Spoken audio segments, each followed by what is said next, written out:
all across America and around the world. This is Veterans Radio. This is Veterans Radio.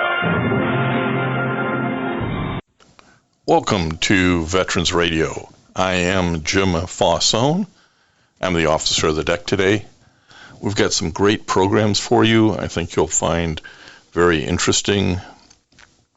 We always want to remind you can find more about Veterans Radio at its Facebook site or by going to veteransradio.net, where we're on the web 24/7. You can find a lot of our podcasts there as well. We post new ones every Tuesday, so you can get a new story, a new interview, something you didn't know before by going to veteransradio.net. And before we get started, we want to thank our sponsors. First up, we want to thank National Veteran Business Development Council, nvbdc.org. It was established to certify both service-disabled and veteran-owned businesses. You'll find out how they can help your business by going to nvbdc.org. We want to thank Legal Help for Veterans. Legal Help for Veterans fights for veterans' disability rights all across the nation. You can reach them at 800-693-4800 or on the web at legalhelpforveterans.com. We also want to thank our latest national sponsor, Veteran Lending Council. It is a community dedicated to educating lenders, realtors, and veterans on the VA Home Loan Benefit Program. You can check them out on Facebook and other social media outlets. We want to welcome to Veterans Radio today Robin Kelleher. She is president and CEO of an organization we want to learn about, Hope for the Warriors. Robin, welcome to Veterans Radio. Thank you. Thank you so much for having us and listening to our story, and certainly all the work that you're doing for the veteran community as well. Well, I think we all have the same sort of mission in that regards. It's a small group of the country that actually serves, and their stories need to be told, and when they need assistance needs to be given. So Let's start there, Robin. How was it that Hope for the Warriors got started back in 2006? So we were, my family and I were stationed at Camp Lejeune in that time frame, and my husband was deploying, back and forth. And really, it was all about just survival. We brought the families together. We said, we need to stick together through all this. We don't see an end in sight. There's things taking place that we weren't necessarily ready for, and so. The power of the people, basically, and the power of the family unit. So military wives just sat down and said, hey, we've got to pull together. And first thing we can do is bring this community together in a meaningful event that honors the culture of the military with competition and fitness and the importance of physical well-being. But also the importance of coming together as a community, both physically and emotionally. And so we had a really very cool event that first year in 2005 and to the early 2006. And it has been a part of the organization ever since. So we had a run in May of 2006, which ended up being the launch of our run series that is now 15 years in, no pun intended, in the running. And it's still being held not just at Lejeune, but in various locations around the country. And from that, we really realized that there's so much more that we could be doing. And we took a look at what some of the other nonprofits and government services were offering and said, there's definitely some gaps. So let's see if we can fill in and join hands with all these other entities and make sure that people weren't slipping through the cracks. And that's really how it started. And tremendous growth over the years because of military moves. So every time, one of my staff member moved, we opened up a new office. It was pretty easy. Spreading the seeds that way, thanks to deities sending you out and about. It's an interesting beginning. You mentioned military moms, and I guess I'd broaden it to say the power of military spouses. Yes. and the idea that this really started and was grounded in family and community, and by that in the beginning you meant the Marine Corps family values. Talk a little bit about how those values continued to foster this growth as people moved around and the need unfortunately got larger. It's Yes. funny, in 2005 you said, well, this might last for a while, and boy, it sure did, didn't it? It did, and it certainly lasted longer than we ever anticipated. I think it's really important to know that even while it may be a small part of our population, the military community, one, is the most diverse workforce in the world. And so there's a lot to learn from the people who serve and the families that serve alongside them. And one thing that we all have in common is service and sacrifice and commitment, and to each other and to the country. And so in order for to honor that military culture, which spans all branches of the military, it's not just the Marine Corps, is a special culture that we all know and we all love, but that we all live by. And so to continue the work that we were doing, really, one, attracted more talent to our staff, more spouses and more veterans that wanted to continue their service after getting out of the military, wanted to be enjoying with us, and sharing and providing hope. And the reality is, as the war went on and on and on and on, we're seeing more of the psychological injuries, the mental health issues that really, quite frankly, mirror the general public. But I think that's finally something that we're beginning to recognize as a country, that mental health issues are not something to be afraid of, but they're something to honor. If we weren't affected by negative things in our world, then we wouldn't have mental health issues, but then we wouldn't really be good people either. You have an interesting, well, let me frame this first before we get to what you're doing in mental health and with Cone Veterans Clinic. Make sure we come back to that, because we've talked to the Cone Veterans Clinic before on Veterans Radio, and I want to integrate that in a little bit here. But we're talking to Robin Kelleher, who's the president and CEO and kind of the founding, they're at the founding of Hope for the Warriors, which is headquartered in Northern Virginia. Robin holds a bachelor's degree in business and economics from Randolph-Macon College, and has also done executive leadership at Duke, and is a spouse of a Marine. And so you come at this not only with that set of experience and that of being a daughter and a granddaughter of folks who have served, but somewhere along the line this gets critical mass, and now I think today Hope for the Warriors generates for its mission something like $7 million a year. You mentioned you keep adding, this is a really great diverse workforce. I looked at your board of directors and your advisory boards. You've got some really impressive people who are helping you along the way, don't you? Yes, we do. And committed. Most of our board of directors have been with Hope for years. You look at someone like Bill Nelson, who's the former CEO of HBO and a proud Army Vietnam veteran. And he's been on the Hope board for over 10 years. So that's a commitment not unlike the one he made in service to his country.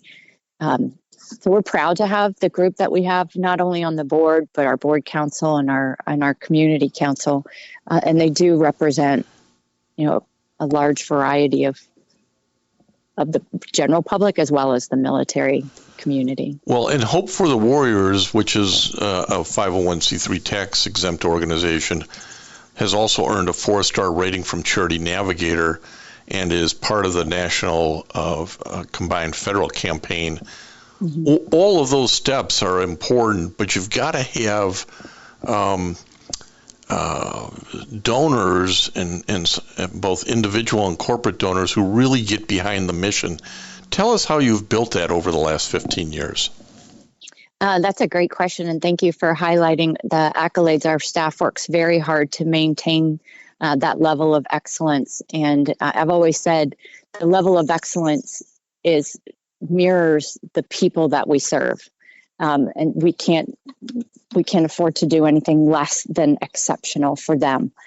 And so we have phenomenal donors. We have individual donors who, every dime matters. And we have individual donors who are doing crazy and unique things to raise money and awareness. And then we have our corporate partners who believe strongly in our mission and want to know how to make an impact, and knowing that their contributions can significantly change the lives for the better for military families, not only in their own communities, but throughout the country. And then we have foundations that are also committed to ensuring that their dollars are being spent with their intention in mind, and that is that the programs are directly affecting the service member, the veteran, or their family at the end of the day. And so that transparency that you see through those governing organizations that you mentioned, the transparency that you can find on our website, shows you the level of detail that we go to in order to ensure that donor dollars are specifically spent the way that the donor intends. Well, and you mentioned supporting the programming, and I want to turn to that and ask you to talk about the programming, which is really pretty robust. The broad areas are transition out of the military, health and wellness, and sports and recreation. But under that, there's all kinds of detail. Yes. Fill this out for us a little bit. Talk to us about the direction that Hope for the Warriors has headed in this programming.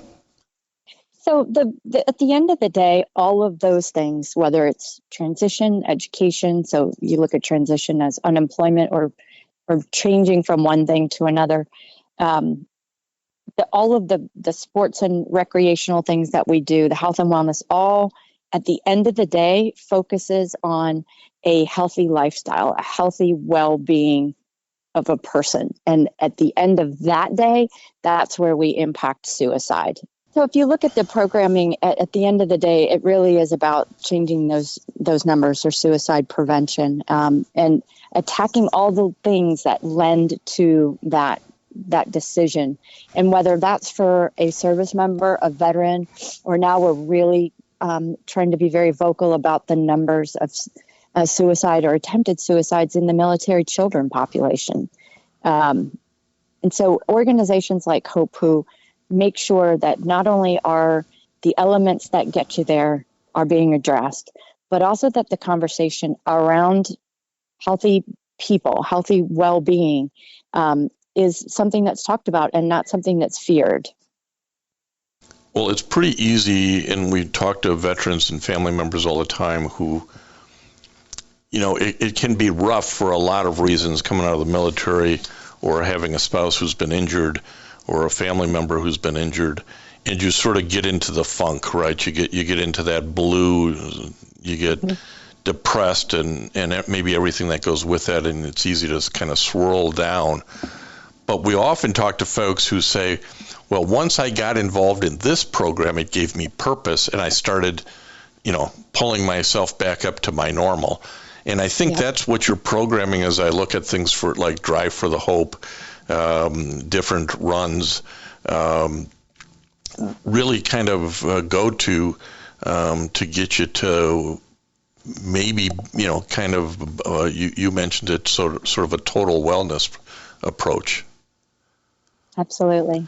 If you look at the example of that Drive for Hope program, independence is such an important part of our lives. We grow up trying to learn how to be independent and wanting to be independent, and to make good decisions and do things for ourselves. And catastrophic or traumatic injury can take all of that away from you. And it feels less like you're a productive part of a family unit if you aren't able to drive the kids to school or go to the grocery store or go, take yourself to a medical appointment. And so that Drive for Hope program was set up to give back independence to service members and veterans who have been traumatically injured, and allow them to maintain that productivity with it and keep that family unit together. And Hope also focuses on the caregivers, and I thought that was an interesting aspect of what you're working on. Can you explain that a little bit? Certainly. I think one of the hardest jobs in the world is to be a caregiver. I know specifically about military caregivers, and they give up so much of their lives to be a part of a military family to begin with.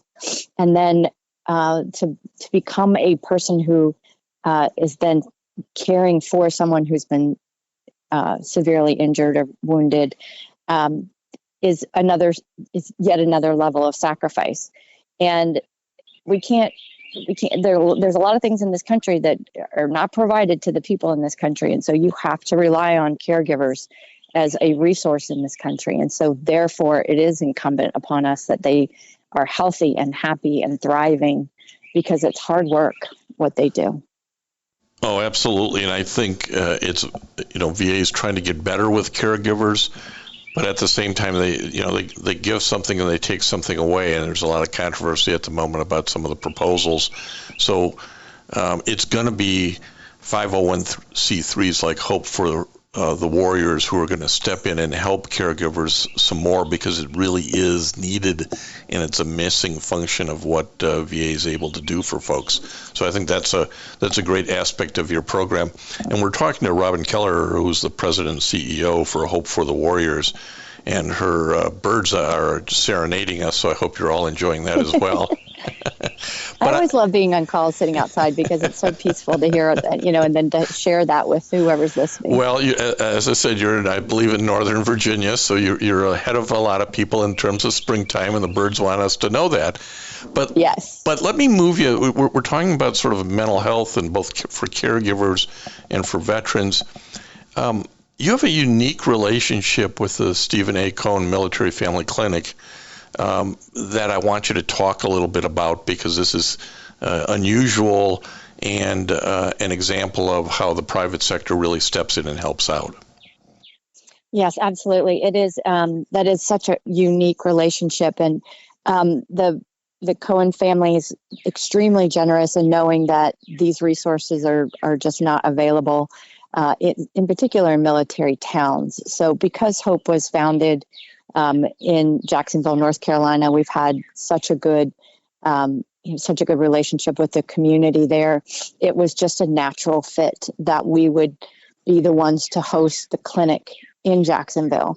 And so through the generosity of the Cohen network, or the Cohen family, the clinic opened up right as the pandemic was getting, at its height. So we were able to open up virtually. And if you look at a town like Jacksonville, North Carolina, that's a military town, that one of the biggest lacking resources is mental health support. And so this was a very welcomed clinic by the Naval Hospital there, by the local hospital there. They've been extremely supportive and really our biggest referrals. And the clinic sees active duty, we see veterans, and we see military families. So again, another unique offering in a community that really is needing those services. We're growing and adding more clinicians really almost quarterly at this point. And the intention is to continue scaling until we know that, people have what they need in that community. But I think the most important part of that is what comes from it. What is the voice that we have now that we know what people need, and how can we then affect positive change so that these resources are not something people have to fight for? Well, nationwide, there's a problem in providing these services, and the Cohen Family Clinic provides confidential, high-quality behavioral health care services at really almost no cost to that universe you mentioned, including military families, which is so important to recognize, because while you may otherwise go to the VA for help, your family members can't. So this idea that we've got a private sector, nonprofits working together in collaboration to help out military families with behavioral health problems and needed services is really tremendous, and I wanted to highlight it because I think it's pretty unique that you're doing this. Thank you. What, as we come to an end here, I'd like to hit any other programs or services that I've missed that you'd like to talk about that you're particularly proud of, Robin. I have to say, we have an internship program that I am extremely proud of, and we launched this with the University of Southern California and Dr. Hassan, who runs the Cohen Veteran Network, where we were able to provide internships for Masters of Social Work students who were getting their masters online and not living in Southern California, and their goal was to learn more about the military population, military culture. And so being able to bring in interns that then were able to get their master's degrees gave us a pool of people who we knew how they'd been trained and hire them as our own social workers. So it was a very grassroots way of growing our clinical team, but also knowing what our clinical team, what their cultural understanding was of the military community. Well, really a great way to collaborate. Again, sort of, you don't have to do it all yourself. You just have to be able to work with others to accomplish the goal. Yes, absolutely. If people want to know more about Hope for the Warriors, how do they learn more and maybe get involved to support it? That's a great question. Thank you. We love our volunteers, by the way. Our website has a ton of information at www.hopeforthewarriors.org. And you can read stories, you can apply for services, you can get connected to other military families in your community, volunteer, make a donation, or participate in any of our upcoming events, which we have quite a couple hundred events coming up this year that are community-based events, and a lot of fun, but also very impactful. And do I have to be in Northern Virginia or North Carolina to be involved? No, absolutely not. So we're in all 50 states. National organization with we call ourselves a community-based organization with national reach. So anywhere from any community, we want to hear from you. Well, I'd encourage people to go to hopeforthewarriors.org.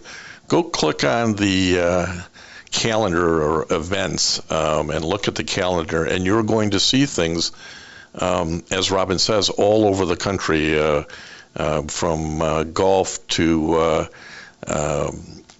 striped bass tournament to kayaking to things down in Texas. So there's all kinds of different events that you might find helpful for restoring your families and giving it hope, right? That's what you're shooting for. Absolutely. Kelleher, President of and CEO of Hope for the Warriors, I want to thank you for taking a little time today to talk to Veterans Radio. I appreciate you spreading the word of hope for us. You got it, Robin. Thank you. All right. Bye-bye. And I want to thank everybody for listening to Veterans Radio today. I am Jim Faussone. It's been a pleasure to be your host. I'm a veterans disability lawyer at Legal Help for Veterans, and you can reach us at 800-693-4800 or legalhelpforveterans.com on the web. You can follow Veterans Radio on Facebook and listen to its podcasts and internet radio shows by going to veteransradio.net. And until next time, you are dismissed. If you have a VA claim denied by the Board of Veterans' Appeals, contact Legal Help for Veterans at 1-800-693-4800. They're experts in handling cases before the U.S. Court of Appeals for Veterans Claims. Their number again, 1-800-693-4800. We again want to thank our national sponsors, the National Veterans Business Development Council, NVBDC.org, VA Ann Arbor Health Care System, the Vietnam Veterans of America Charles S. Kettles Chapter, Ann Arbor, Michigan, VFW Graf O'Hara Post 423 in Ann Arbor, and the American Legion Presscorn Post 46, also in Ann Arbor. And the Veterans Lending Council, which advises lenders, realtors, buyers about VA home loan program, and you can find them on Facebook. We appreciate all your support. You can go to veteransradio.net, click on the sponsor level, and continue to support keeping Veterans Radio on the air. And until next time, you are dismissed. Hey guys, it is Ryan. I'm not sure if you know this about me, but I'm a bit of a fun fanatic when I can. I like to work, but I like fun too. It's a thing. And now the truth is out there. I can tell you about my favorite place to have fun. Chumba Casino. They have hundreds of social casino style games to choose from with new games released each week. You can play for free anytime, anywhere. And each day brings a new chance to collect daily bonuses. So join me in the fun. Sign up now at ChumbaCasino.com. No purchase necessary. VGW Group. Void where prohibited by law. See terms and conditions. 18+.